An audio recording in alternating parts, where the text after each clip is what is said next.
Well, hello everyone, and welcome back to the shop. Glad you could join me again. Today we're continuing our review of the Milwaukee M18 lithium line of tools. Now, I bought a combo pack a little while back, which had several tools in it. I already did an unboxing video of that combo pack that I purchased. You can check out the playlist down below in the description of this video, and it'll take you to that playlist, like I said, and you can check out all the videos that are going to be associated with this entire combo pack. And over time, as I purchase more Milwaukee tools, I'll be sure to add it to that playlist so you can see how tools progress and what I think about them over time. Anyway, so continuing with this combo pack that I purchased, today we're going to be focusing on the batteries, the charger, and the impact driver. But before we do that, if you enjoy the kind of videos that I produce, be sure to hit that subscribe button so you get notified every time I put out another video, whether they be product reviews, DIY projects, work around the house, automotive repair, whatever it is. You know I'm always coming up with new ways to help out you guys accomplish what you want to do the best, cheapest, quickest, easiest way possible. Anyway, so let's talk a little bit about this Milwaukee line right here. Starting off with the batteries, we'll get to the impact driver in just a couple of minutes. Now, focusing on the batteries and the charger, get that out of the way. We have here the M18 red lithium line. Now, red lithium is just, it's just a marketing ploy from Milwaukee.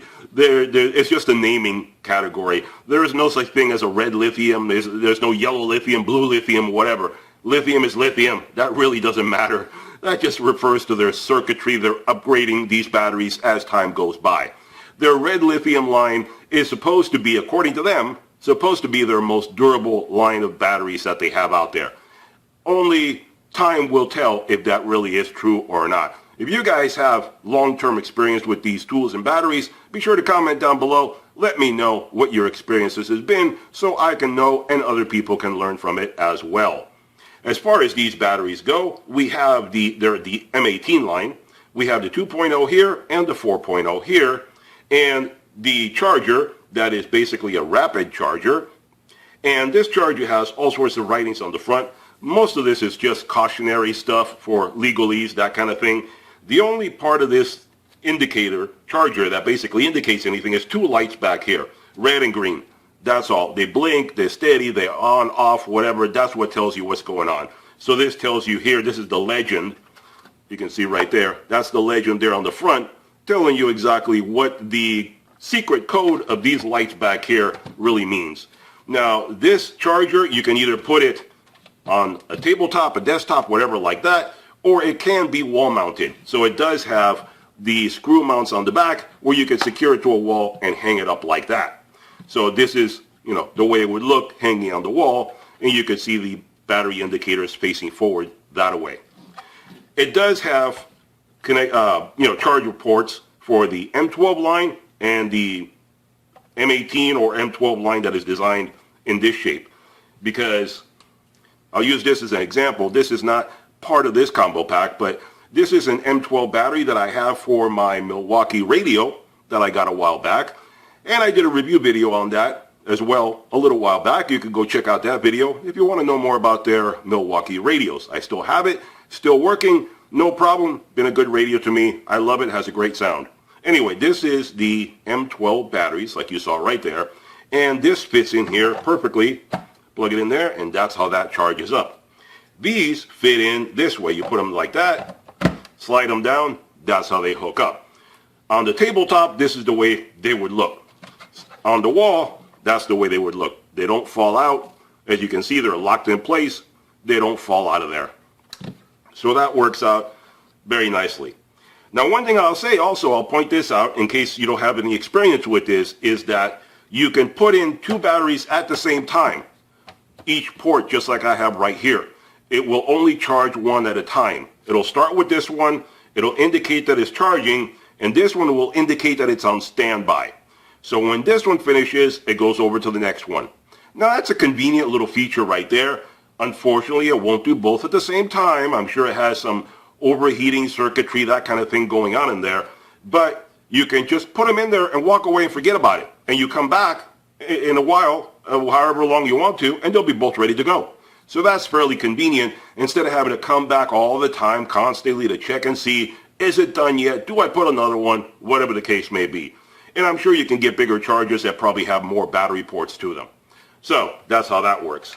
And then you squeeze the little clips on here to get it to pop out. This one just pops right out. So there you go. And it does work with both of these. I already tested it. My old battery here, the new batteries here, works perfectly fine.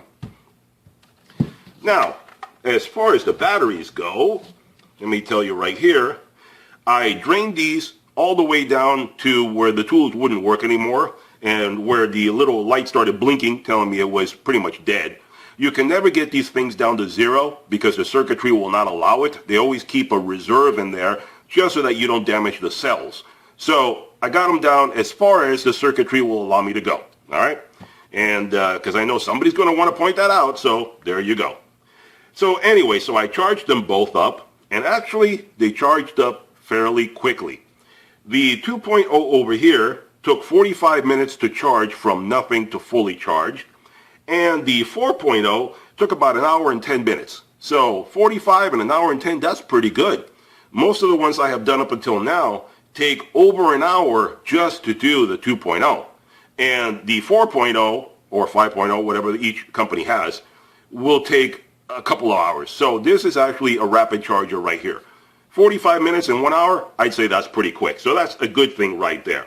And these batteries have overload protection and stress protection, that kind of thing. And they will prevent them from getting overheated and burn out. And they will operate as low as 18 degrees centigrade or 0 degrees Fahrenheit. So they're made to work in the cold environment of back east. Hell, you could go to Siberia and work in Siberia with these, no problem. So there you go. They work out pretty good so far. Seems like a decent product. I'm impressed. I like it. I think they're fine. Okay, so let's now talk about the impact driver. Move these aside, and we'll talk about the impact driver. Now, the impact driver is, again, Milwaukee brushless. You can see right there, it says it everywhere, brushless. They want you to know it's brushless, in case you don't know. And it comes with this clip already attached, already in the box. I personally don't like these, but I left it on for right now. I didn't want to bother with it. I don't like these. They get caught up on everything. They bother me a lot. On the job site, maybe they may be convenient for some guys. For me, I didn't care for it. Let's see. Now, as far as the head, the chuck on it, or the head, whatever you want to call this is a different design than the drill chuck. This one is the two-handed approach. You have to use two hands to be able to put in any kind of connector to it. One-handed, you cannot push it in. See, it will not go in. It won't stay. So you have to pull this forward, pull it in, and release it, and then you're good to go. To release it then, pull it forward, pull it out, and you're good to go. So it's like the Bauer, that it's a two-handed design. It is not like the Ryobi that I tested, where that was a one-handed design. I find that convenient. They do have a different model, because the instruction refers to two different models. This one is 285020. The 285021 is supposed to be one-handed. I don't have that here to test. I'm just going by what the instruction says. So, if that's incorrect, the instructions are wrong. This one does not do that. So let's see. The maximum RPMs on this is 3,400. The torque on it is 1,600 inch-pounds. It has a variable speed trigger. The LED light is right there, pointing forward. Let me put a battery on it for you. I'm going to demonstrate it with the 4 amp because I don't want to drain out the other one. Because I'm going to do all the testing with the 2 amp hour battery. And the reason for that is because all the other tools that I have reviewed have been done with the 2 amp hour battery. So I want to keep this apples to apples. If I put in the 4 amp hour battery, then it would not be fair to the previous test that I have done.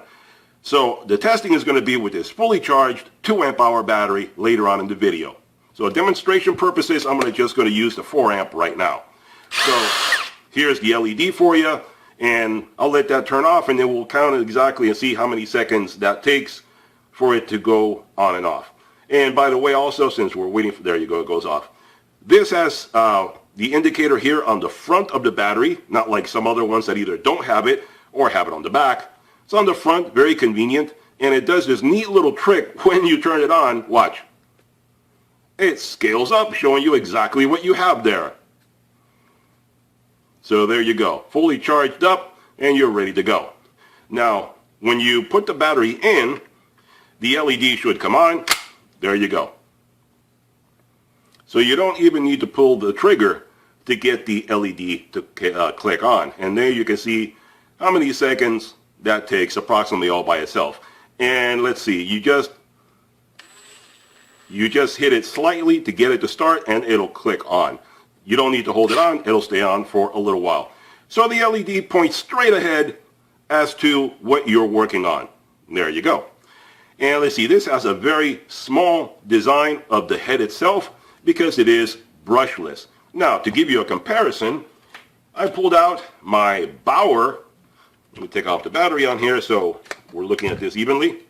Here is my Bauer, which is a brushed motor. Here's the Milwaukee, which is a brushless motor. Let me even them out for you, and then you can see exactly the difference in size of the two heads on it.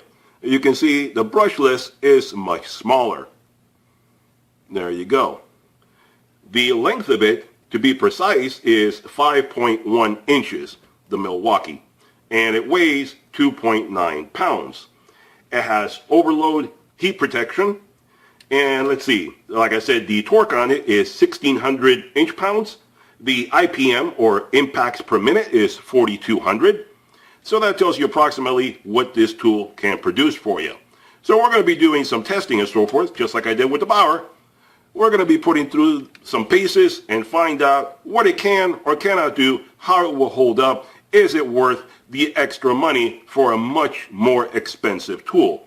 This one was expensive enough, but it is brushed. This is more advanced, more expensive. Is it a better tool? I'm not going to redo this one all right now. You can go check out the Bauer video, the video I did on the Ryobi as well, and the Hart impact driver. Description of the video, all the playlists are down below. Go check those out. That way you get a very comprehensive view of what all these different brands can do. Remember, Milwaukee is made by TTI, which also makes Ryobi and Hart, so you can compare them all at the same time. And I don't know if I mentioned, it does have a variable speed trigger. Let me show you that, just so you can see.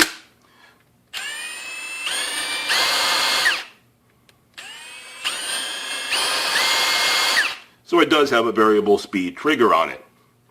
So there you go. All right, so I'm going to take off the 4.0 battery, and we're going to take this fully charged 2.0 2 amp hour battery and go do some testing and see what this baby can do. And as you can see, it is fully charged up. So let's move the camera and let's go do some testing. Okay everyone, so here we are at device. We are testing today the Milwaukee 1/4 hex impact driver, and you can see we're using the 2.0 lithium, red lithium ion battery for this, and it is fully charged. As you can see, I have not used it on anything at all, so it is totally fully topped off, charged at its max right now. Now right here I have set up so you can see more easily what we're doing. I just basically poked them into the wood. There's no pre-drilling going on here. But we're going to start off by testing small things and working our way up. So we're going to start off with 1 1/4 inch screws right here, moving up to 2-inch screws, 3-inch deck screws. These are all deck screws. Then moving into a 2 1/4 inch lag bolt, 2 3/4 inch lag bolt, and the big monster of them all, 5 1/4 inch lag bolt. This is the hardest test right here. This is what I call the torture test. Can it do it or can it not? So we will find out soon enough if it can do. I expect it'll do fine with all these other ones. This is going to be the killer right here. If it can do it, that would be a definite thumbs up right there and make the tool worth all the effort and the money in the world. Now, considering when I was doing the first part of the video, I was thinking to myself that the specs on this are pretty much the same specs as the Hart, the Ryobi, and the Bauer. You can go back and check those videos if you like, but I am pretty certain that the specs are pretty much identical. So I expect to have pretty much the same performance.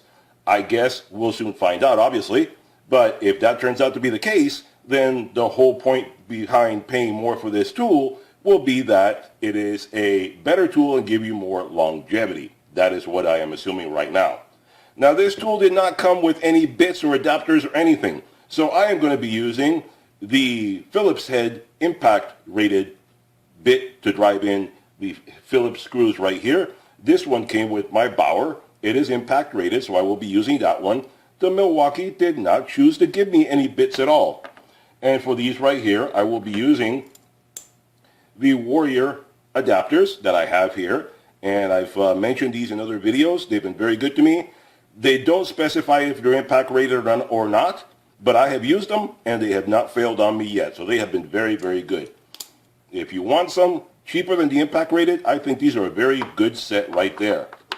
And I'll tell you what the sizes are once we build up to these right here. So let's go ahead and pop this in here. There we go, ready to go. These are just poked in there. Like I said, there's nothing, no pre-drilling. That's one thing also. I am not going to be doing any pre-drilling because this is to test the tool and see what it can do. If you're doing this at home and you want your tool to last you, I would definitely suggest pre-drilling the wood to make sure that you get easier entrance of the screws into the wood and it protects the motor in your unit so it doesn't have to work too hard. Right here, right now, we're testing it out to see what it can or cannot do. So I'm going to make it as hard as possible. I am not going to pre-drill it. So let's see, start off with the easy stuff. Let's see, do we have it forward? Yes, we do. Let's go. 1 1/4. No problem.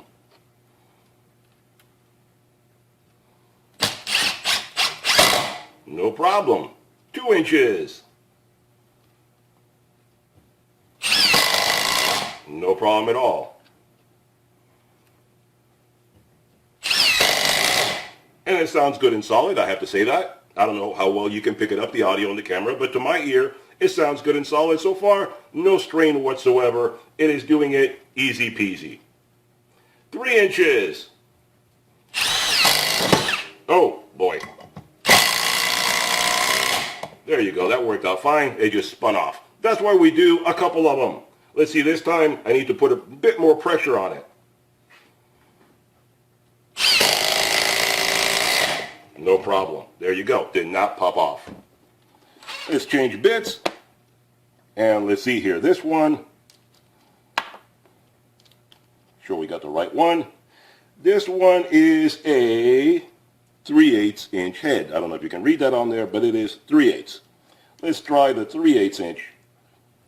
Put this one in first. Alrighty. Here we go. No pre-drilling. How will this baby do? No problem. That worked out beautifully. Let's move on to the next one. This one is 7/16. So this one is a 7/16 inch head. There we go. And we're using our 3/8 inch adapter.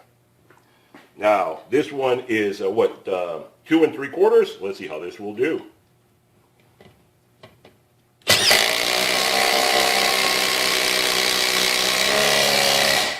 Excellent. No problem whatsoever.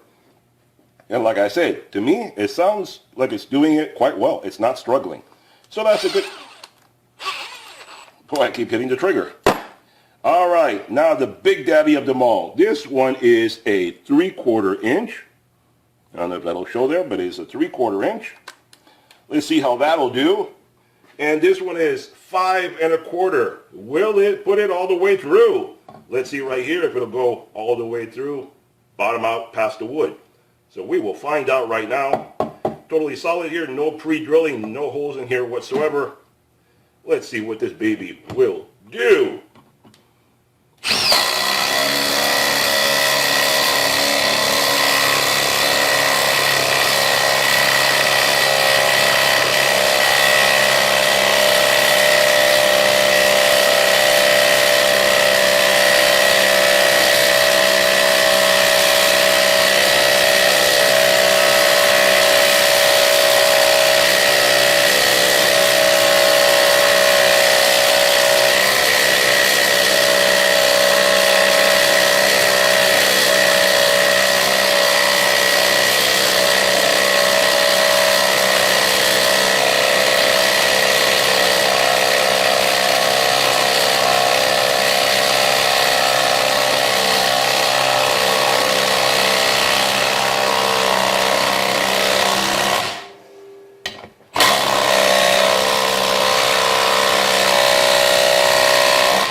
there you have it, folks.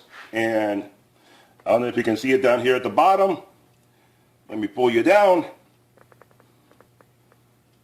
You can see right there, it went through the 2x4 and it sank it all the way down. So what I got to give it a thumbs up. That is a monster of a tool. If the specs are the same as the other tools, this is a monster. It sunk it all the way down to the base of the wood. I mean, it is, can't go any further. That is a monster. I got to tell you, in this case, Milwaukee TTI, they put together a darn good tool. This is worth paying the extra money for. Go back and watch the other videos. You'll see what happened with those. This is awesome. That's all I can say. 2 thumbs up. I like it. I just think it's pretty good. All right, let's wrap it up. Before we wrap it up, I just wanted to say that the motor is hot, though. I will say the motor did get hot. That's why you saw me moving my hands from here to the top, because the motor was getting hot, so I had to move it up here. But if you push up here, it's not hot. But you know what? If the motor gets hot and it does that kind of a job, that's perfectly fine. That is perfectly acceptable. I don't expect it to stay ice cold. I expect it's putting out a lot of work.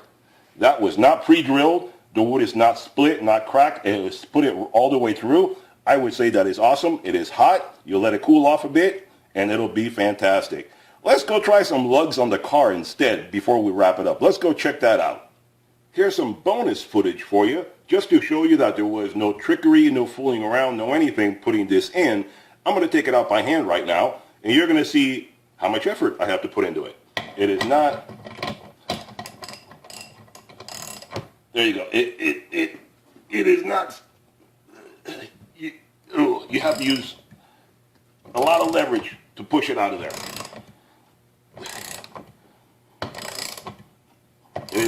It does not want to come out gently, so it is really in there.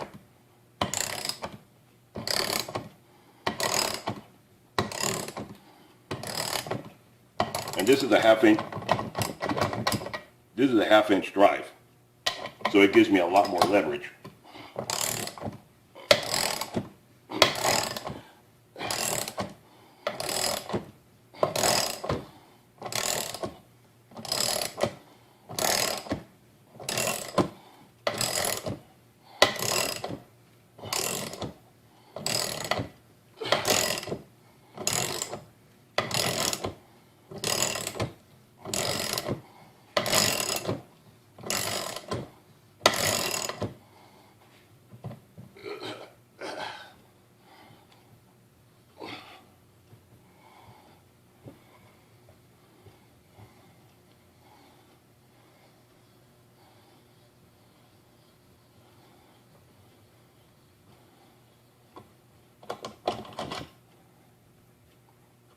It gets hot.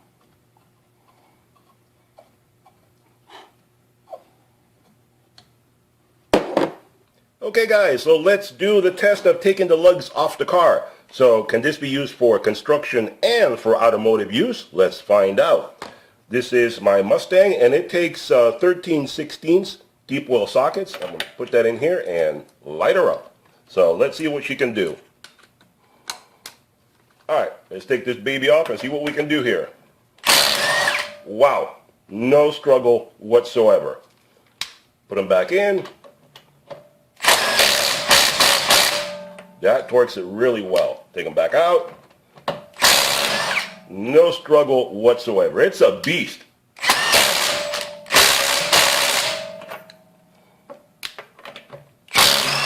No struggle at all. And it torques it down really well. So I would have to give this an A. It is definitely a good tool.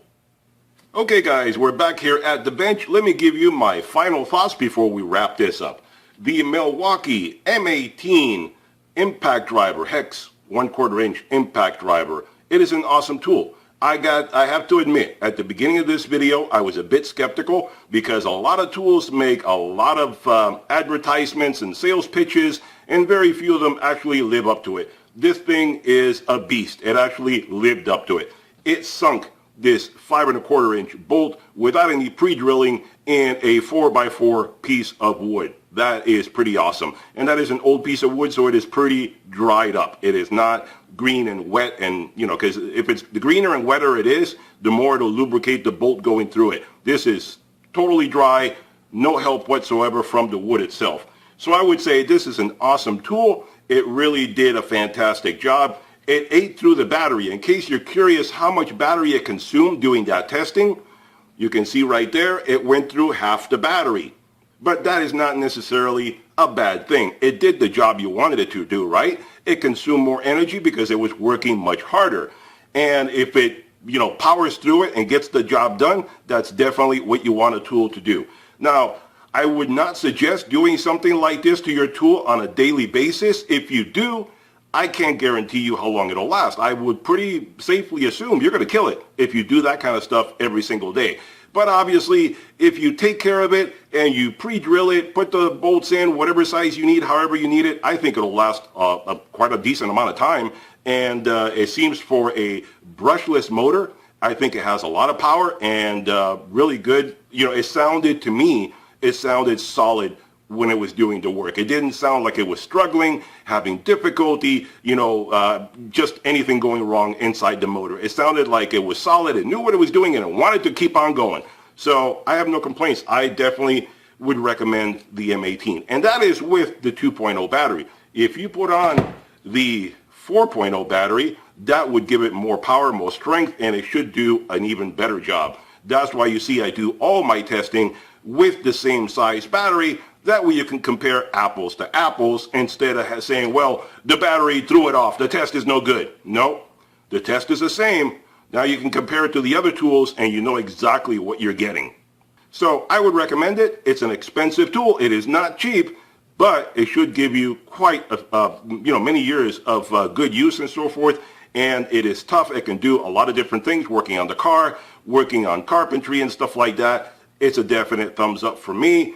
And I would say if you're cheap like me, but you want a quality tool, wait for it to go on sale. Don't just run out and get it right now. Wait for it to go on sale, get the best deal you can, and jump on it. Take it, and it should give you quite a bit of good results and many happy years. All right, so questions, comments, put them down below. Hope you enjoyed the video. If you did, come back for more. Hit that subscribe button, give me a thumbs up, and I'll see you guys on the next one. Bye-bye for now.